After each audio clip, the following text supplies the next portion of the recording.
Hello and welcome in video lecture series Demystifying Blockchain. In today's video, we are going to look at Bitcoin scripting. In particular, we will look at how Bitcoin scripting works, how scripts are being executed. So let us get started. In previous video, we have seen what goes into a Bitcoin transaction, right? We have seen the UTXO model, unspent transaction outputs. So we have seen that Bitcoin transactions are basically set of inputs and outputs. And in case where there is no input, that's a special transaction called as coin-based transaction. So if we look at transactions, the transaction structure goes like we have some inputs and we have some output, right? But some cases we have only outputs, there is no input, right? In today's video, we will look at what goes into input and what is inside this output, right? Okay, so we will have a brief overview of Bitcoin scripting language first, then we will move towards script execution. Okay, so Bitcoin scripting language is based upon a language called as script itself. It seems little bit ambiguous, right? The name of the scripting language is script itself. It's a stack based programming language. What does that mean? That means it uses a data structure called as stack for computation and execution of opcodes, right? So it uses a stack based language for locking and unlocking transactions. We will come to know about these terms like locking as well as unlocking. This is Turing incomplete. That means you cannot write complex logic with the help of this language because of its limitation. It's very it's very simple in sense that it has very limited opcodes. You cannot write any sort of program that you think in your mind, because you don't have all sort of programming constructs. You don't have loops, you don't have other advanced data structures, right, and programming constructs. So all in all, what you can do, you can write scripts with it, and that's why Bitcoin usage is more or less restricted to transfer of Bitcoin value from one account to another account, right? And limited usage is to store some small data through return opcode. Okay, so this is Turing incomplete, and it is also stateless. What is stateless is that it does not require any kind of information during script execution and even after successfully executing the script. So it is stateless, right? Now we will see what goes into those scripts. What is this locking and what is this unlocking? We have seen the structure of Bitcoin transaction. Okay, we have seen the structure of Bitcoin transaction is like we have some inputs, right, and we have some outputs. What is inside input? We have to see that. In input, we are basically trying to use the previous UTXOs, that is unspent transaction output. That is, we are using previous output of transaction. So what we are trying basically to just unlock the previous locked transactions that were locked on our account, right, address. Before actually seeing those locking and unlocking in execution, right, we will see this by taking a simple example. If I say there is something that is like there is a lock that requires something to unlock it, right? Let us take these examples. With this we will understand what is stack based language as well, how operation is being carried on stack, right? So we have this lock and we want to unlock this. You consider this is happening when we create output inside a transaction, right? Imagine that you have a coin-based transaction where there is no input, there is only one output. When you create that output, you are basically creating a lock. You are locking those Bitcoins on some account. Okay, so you consider this as a lock. Now in order to use this, like these Bitcoins, you have to unlock it, right? So we have to have a key for this. Now if I say I have a lock of this, right, I have to produce answers here. I have to just produce some answers so that this the execution of whole of the script, that is unlocking plus locking script, returns true. Okay, now let us suppose that I will say this is 2 and this is also 2. Okay, so how stack execution will work, let us focus on this. This is very important and this is very interesting topic in Bitcoin, and this is the most difficult topic that I have seen. If you understood this, then this is guaranteed that you will understand whole of the concepts that is no, you will understand whole of the concepts pertaining to Bitcoin protocol. Okay, so when this stack says this 2, it is pushed into the stack. Push means you are inserting data into the stack. Okay, now we have another 2 and we are again pushing it to stack. Then we have opcode. Opcode is like operation code. What kind of operation you have to do? If you look at carefully, this opcode is operation add, right? So you have to add what? You have to add whatever is in the top of the stack, right? Because addition is for, addition requires 2 kinds of operands, so we have 2 things here. So what add does, it says okay, you have to add whatever is inside your stack. So if you add the stack, then what goes into it, we have to pop them first out, then we have to add, and then after adding it, we have to sum and put the result back into the stack. Okay, so after doing addition, we are putting this into the stack. Then what is followed by this opcode? There is 4, right? So you have to push that 4 into this stack also. Then finally we have last operation, that is operation equal. What this operation do, this basically tests the elements in the stack and checks if they are equal. And if we look carefully here, we have 4 and 4, both are equal because they are same, so then it returns true. Okay, so our unlock is perfectly fine. So this execution is successful and this will be considered to be the valid transaction, right? But here I'm just taking an example, right? So we have different kind of script and opcodes in real Bitcoin transaction, right? Same goes here. If you try yourself, you will come up with your solution here, right? So I will leave up to you. You try, pause the video for a minute and try to solve and write in the comment what is the answer, right? Hope you have solved this. So basically the answer is like, what goes into this as an unlock so that the execution of script returns true.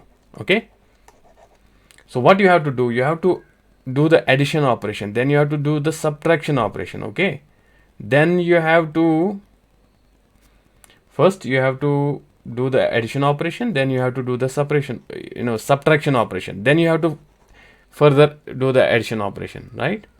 So how you could do this you can do simply.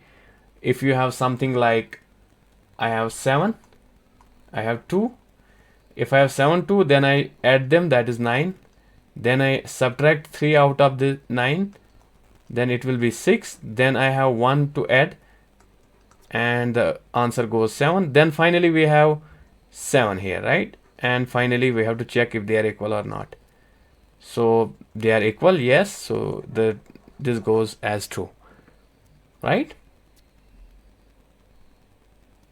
Here you could have different sort of answers. You have 5 4, whatever is resulting in 9 in terms of addition, that fits into this script. But this is something different in the real Bitcoin script that we are going to see in the next slide. Okay, all right. So most of the transactions and like most common type of Bitcoin transactions are P2PKH. What is that? So basically when you are sending some Bitcoins to address, that is locked to the hash of the public key of that address, right? The address is basically generated from, we have private key, we have public key from private key that we have seen in cryptography video. Then from public key we do hash and we get hash of the public key, and we do some kind of coding, then we get address, Bitcoin address. So when we try to send some Bitcoins, we are basically sending them to the hash of the public key. Okay, here. So that's why we say pay to public key hash. Okay, that's it.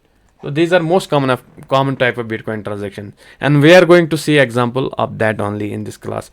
In advanced Bitcoin series, in advanced lecture videos, right?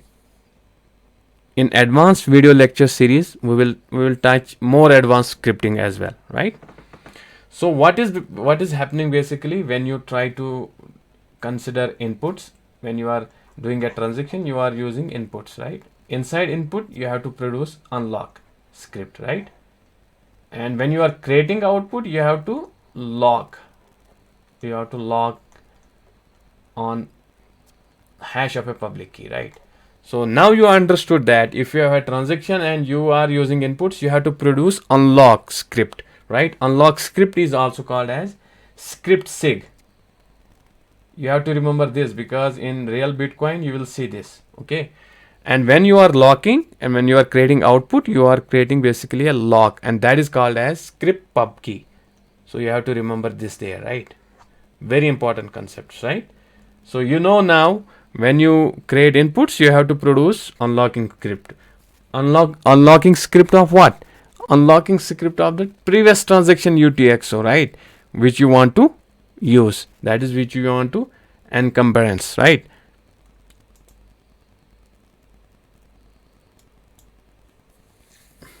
All right. Now you have to do two things. You have to, if you are using inputs inside a transaction, you have to produce unlocking script, that is called as script sig. What is inside script sig? There are two things inside this. One is signature and other is public key. Okay. So what goes into the script sig? That is what goes into unlocking script is signature and public key. And when you are trying to log Bitcoins to some account, right, address, that is to some public key hash, then you have all sort of this, set of opcodes and public key hash. That is basically you are locking those Bitcoins to this public key hash. Okay. And whosoever tries to use this transaction, then where you want to send, he has to produce two things for this again. That is signature as well as public key. So that is basically script sig. That is unlocking script. For unlocking this, you have to produce unlocking script. You have to produce signature and pub key. And when we combine these two, the execution should come to true, as we have seen in the previous example, right? With the simple example of number addition and subtraction, right? So now we reach to the stage where we know what goes into input, what goes into output. We will take an example how this is being executed, how we evaluate and execute this script, and if it returns true, then transaction is considered to be valid. If not, then it is invalid. And we will also see how we guarantee authentication as well as integrity with the help of this, right? So let us see. So first we have to combine those two scripts. That is, we have to combine this part is unlocking script and this is locking script, right? So we have to combine these when we use input. And see, first part is signature. Whenever we see some operands, we have to push into the stack, and this is the step 1. Okay, this is step 1. We have seen signature, we push it to the stack, right? We go to the second step. Remember again, in step 1 we basically push the value of signature in top of stack. Step number 2, then we advance our execution pointer, and we have seen this public key, and we push this public key to top of stack now, right? Step number 3, where we have reached to this. This is opcode now. This is not operand, right? Opcode, whenever we see opcode, we have to do execution, we have to do some computation, right? What it says, this is duplicate, right? Basically this is like this, operation duplicate. Whatever is on the top of stack, you have to duplicate that. So what is on the top of stack? That is public key. We have to duplicate. We have to just copy it and put that back again to the top of stack. So we have two public keys here now. Okay, just after this duplicate operation. Now we have reached to this hash operation hash 160, that because we have seen, see, we have seen this kind of hash function, right, in our cryptography series, in our cryptography lecture, right? But when we say hash 160, this is basically, first we do this hash, then we do ripe MD 160. So this is basically saying we have to do double hashing, right? And whatever is the result, we have to put that into the top of stack. So we have seen this public key, right? If we look at the previous step, we are taking this, we do the SHA-256 hash, then we do ripe MD hash. Whatever is the result, we put that into this stack. So this is the result, that is basically we will get public key hash. Okay. Now we have reached to this. Now, is it a opcode or is it an operand? Opcode is basically the operation, right? What kind of operation we want to do with the help of a short code, that is opcode. But here it's an operand. Operand is on what we have to perform operation. So this is, again, we have to take this and put into the top of stack. So we are pushing this into the top of stack here. See, now we have reached to this operation equal verify. This says, this compares the top of stack, right? The two values at top of stack, one is at top of stack, then whatever is below that, right? If they are equal, this returns true. If it returns true, then execution pointer will come to this, otherwise it will, the signature verification will fail here, right? Now we have reached to the last part, that is check signature. So whenever we see this, if this is like these two are equal, then we have to just pop them out. We have just these two things. What will happen with these two things? You have seen in digital signature, whatever you have, okay, inside signature, right? If you try to decrypt with public key, because encryption in terms of signature is basically we are encrypting hash of the message with sender's private key, right? Whenever we try to verify the signature, we are using sender's public key. If we do this, we will get the hash, and if we have another hash from the plain message, we will compare them. If they are true, this results true, right? So check signature operation is basically doing the signature verification. So if it is true, the whole of the execution is perfectly fine and the transaction will go through. If it is not executing correctly, it returns false, then execution stops and signature verification fails. Now how this guarantees two things, authentication and integrity. So authentication is basically guaranteed with the help of what? With the help of, if you are able to produce a correct signature here, right?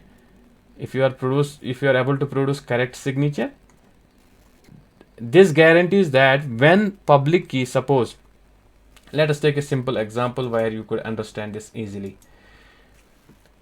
I have produced this signature, okay? I have produced this signature and I have signed it with my private key to produce this signature. So I just wish to transfer some Bitcoin like 1 BTC to some other account, and I have produced signature for that, right? Now producing signature means I am just trying to unlock the already locked transaction on my account address, that is public key hash. So public key hash is already there, okay? This is pub key hash. I am producing a signature for that. If this signature is like able, if nodes, that is full nodes on the Bitcoin network are able to verify this signature with this public key hash, that is with this public key, not the public key hash, because finally we are left with these things. If this, I am able to produce those two things, the public key and signature verifies with this public key, that guarantees that I was the real owner of that Bitcoin. That is, it was basically sent to me That is why I was able to produce a signature for that. If I am able to produce a signature for anything and that is being like verified with a public key, that means I have the private key for that public key, because signature is being generated through private key. So that means I am the correct owner of those bitcoins. Now if someone tries to forge and tries to play with this and sets this public key of his own choice, but he won't be able to generate this signature because this public key hash will be different. If he tries to put this public key for this public key hash, fine, but how he come to know about this? If he tries to modify and alter the message and produce the public key hash, but this signature won't be, it can't be verified with that, because the private key will be 100% different. It won't be like with this private key you have public key, then there is a hash that is public key hash. So he can only produce signature and the correct signature if he is the real owner, right? So this guarantees about authentication, right? And what about integrity? Integrity is finally verified here when you are able to successfully verify the signature. That means the hash of the whole message, that is Bitcoin transaction, the content is intact. There is no modification, there is no forging with the contents of the message. So we are being guaranteed about integrity as well. So this is how Bitcoin scripting works. If you are wondering now how it looks in Bitcoin transaction, I have a decoded Bitcoin transaction for you guys. If you look here, if you look at a Bitcoin transaction, this is decoded, right? Actually Bitcoin transaction is whole, all of the contents are in binary zeros and ones, right? But this is decoded. You will be able to see exactly what you have learned in previous video, that you have inputs and you have outputs. What goes into input, we have seen that in input you have to produce script sig, that is unlocking script. See, this is the script sig. So this has two parts. This will have signature and public key. Okay, this will have signature and public key. So this is public key and this is signature. What goes into the output when you want to send something to someone? There are two things: how much value you want to send, and the script pub key. This is locking script. What is inside that? The same thing I told you: operation duplicate, operation hash, and the public key hash. Correct. And operation equal verify, operation check sig. It depends how many outputs you have. Here we have two outputs, we have other output, and it has also this locking script. I hope this makes sense. If you have any doubts, any questions, you can put those doubts in the comment section. I will try to answer each comment, right? So this is it for this video. I hope you are enjoying the contents. If you really like the content, hit the like button of the video and subscribe to my channel. Thank you very much, and see you in the next video.